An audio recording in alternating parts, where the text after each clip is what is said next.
Good evening.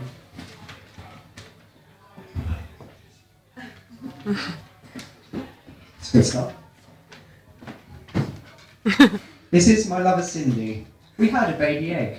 It hatched into a baby boy. We named it Nicholas Clegg. He is a politician. You can watch him on TV. He pouts and grumps and grumbles for everyone to see. I said, "Oh Nick, oh son of mine, come down and be more mild." He said, "I cannot help it. I was raised a battery child. To be cooped twixt Lord and Tory, why, it is no fun at all. I had no room to stretch my legs. It wasn't exactly a ball." My lover Cindy whispered, "Our darling boy's deranged. Next time we're feeling broody, we're just adopt free range." This is the true story behind all politicians, that they are created from things that they rhyme with. Tony Blair, bastard, love child, son in the share. Gordon Brown, son of a clown. David Cameron is the exception to the rule. He was born in a snow globe, so if you shake him up and down, he rains a fine snow of confetti and glitter. You have to be very careful if you're under the age of 3. So it's my first time doing this. I do apologise, I'm a bit shaky and all that. I didn't really know what to do, you know. I also asked you to do stand-up. I said, sure. I said, well, what am I going to do? Is it going to be anecdotal? Is it going to be satirical? What's that? So I asked my friends what should I do, and they all said, "Oh, you do something silly. You're a silly person. You're a bit stupid. You do something dumb." I said, fair enough. You know, so I guess I am a bit of a silly person. And when I was at school, I used to go around thinking the words "hello telepaths" in my head in the vague hope that I was one of the tomorrow people. It's also true that this is true. When I first came to university, I used to trick the international students into thinking I was fluent in Cockney rhyming slang, because I'm Southern, as you can tell from the lack of diction. I told them this, and they believed it. I just used to make it up. Dog and bone, telephone, Hugh Grant, house plant. Dandelion and Murdoch, Murdoch. They're never twigged.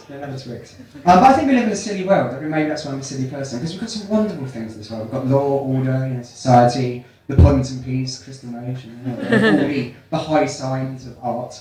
But then we've also got sort of silly and sort of awful things. You have to wonder, why is the world created this? We've got famine, poverty, crippling debt, Joss Stone, the crushing longevity of the Chuckle Brothers. So I said religion. You're not really supposed to mention religion, so it's sort of like the taboo subject, really. But I don't really see why. It's a belief system like anything else. I think should be out for this sort of stuff. And I believe that coffee rebels are pretty nice. I really looked into it for that.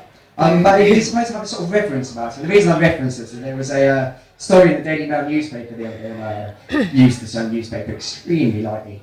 But the story was, there was this woman, and she'd been told that she'd potentially created a hate crime. The police had warned her, "Don't do this." And she said, "This is terrible, it's infringing my civil liberties." And the spin on the story was that once again, the white middle-aged Christian is the most persecuted person in this country. It's a typical Daily Mail affair. But if you read a bit more into the story, you've got the truth of it, which is again something you say in the Daily Mail a lot. And what she'd been doing is, it was in Norwich this happened. She had been standing in the corner during the Gay Pride March last August, and she was distributing leaflets. And upon these leaflets it said that homosexuality was a sin, that it was sort of an abomination and a crushing thing, and if you were a sodomite and you indulged in this, you would go to hell for eternity. It's a terrible thing to say. They handed out, and a couple of people come to her and said, leave off, so it's our day. And she said it was infringing civil liberties, she should have the right to say this. And I agree, we have freedom of speech. I was tactless, we've got freedom of speech, you should be able to say that. Just as we have the freedom, as an audience, to tell her to fuck off. Happy days. With the voice dog Toto, 24-hour photo. Where was it? Boris Johnson, good in bed. Boris Johnson, eat some bread. Boris Johnson, meet the wife. Boris Johnson, very nice. Boris Johnson, have some tea. Boris Johnson, play the Wii.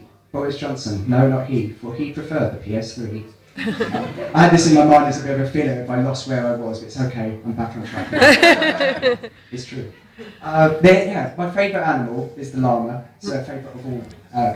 Okay. I'll skip llamas. Giraffes. Giraffes have no vocal cords.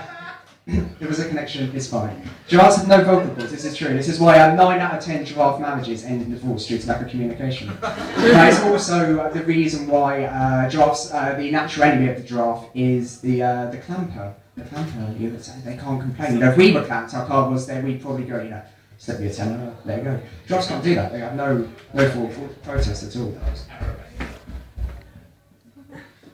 Yeah, your hoof is in the zone, mate. Yeah, no, he had no permit. Can't do nothing. Goes to its wallet. Oh, it's a giraffe. Don't carry no money. I think on that note, it's probably a good time to end. So thank you very much. Hello.